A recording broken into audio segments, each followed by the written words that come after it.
গণভোটের রায় বাস্তবায়ন সহ ৪ দফা দাবিতে আজ রংপুরে দুপুরে অনুষ্ঠিত হতে যাচ্ছে ১১ দলীয় ঐক্যের বিভাগীয় সমাবেশ। সেখানে যোগ দেওয়ার কথা রয়েছে বিরোধী দলীয় নেতা, বিরোধী দলীয় চিফ হুইপ সহ শরিক দলগুলোর কেন্দ্রীয় নেতৃবৃন্দের। দর্শক, এ বিষয়ে আরও বিস্তারিত জানাতে রংপুর জেলা স্কুল মাঠ থেকে সরাসরি যুক্ত হচ্ছেন সহকর্মী আশিকুর রহমান ডিফেন্স।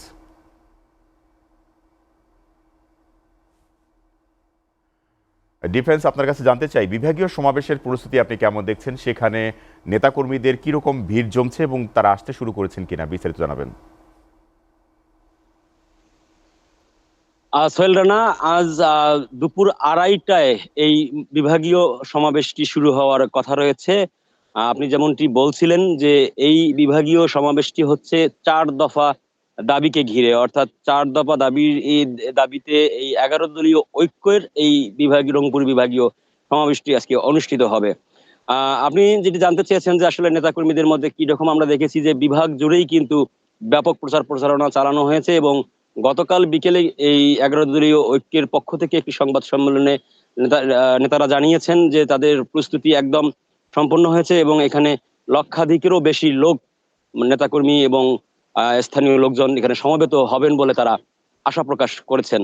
এখন সকাল ১০টা বাজে, ১০টার পর আমরা দেখেছি যে এখানকার যে মঞ্চ, সেই মঞ্চ কিন্তু একদম প্রস্তুত এবং আরো যে আনুষঙ্গিক যে প্রস্তুতিগুলো রয়েছে সেই প্রস্তুতিগুলো তারা নিচ্ছেন।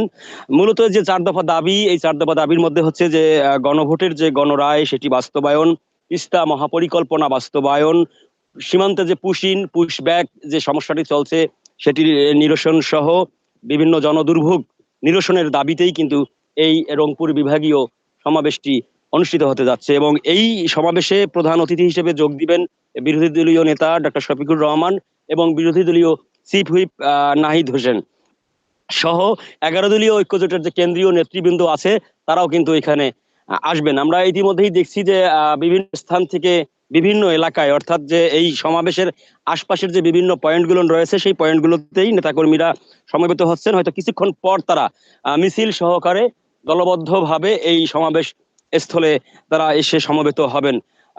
অতিরিক্ত তাপমাত্রার কারণে, গরমের কারণে হয়তো এখন এই মুহূর্তে এখানে তেমন একটি ভিড় পরিলক্ষিত হচ্ছে না। তবে আমরা এই সমাবেশ স্থলে, অর্থাৎ রংপুর জেলা স্কুল মাঠে যে সমাবেশটি হবে সেই সমাবেশে আসার পথে আমরা দেখেছি যে বিভিন্ন পয়েন্টে জামায়াত সহ অন্যান্য যে তাদের যে শরিক দলগুলো আছে তাদের নেতা কর্মীরা, স্বেচ্ছাসেবীরা তারা বিভিন্ন পয়েন্টে অবস্থান নিচ্ছেন এবং শহরে আসার পথে যেন কোনো প্রতিবন্ধকতা না হয় এবং যান চলাচলের জন্য কোনো প্রতিবন্ধকতা সৃষ্টি না হয় সেজন্য তারা ট্রাফিক পুলিশের পাশাপাশি তারাও কিন্তু রাস্তাঘাটে কিন্তু তারা অবস্থান নিচ্ছেন এবং যাতে করে কোনো ধরনের দুর্ভোগে পড়তে না হয় এই সমাবেশকে কেন্দ্র করে সে ব্যাপারেও তারা ব্যবস্থা নিয়েছেন।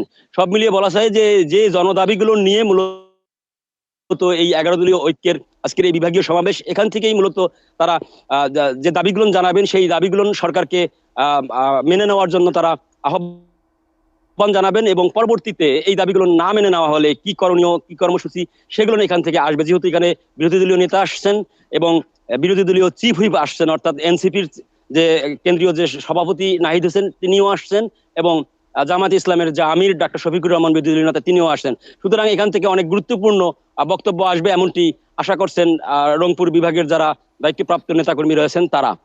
সোহেল রানা।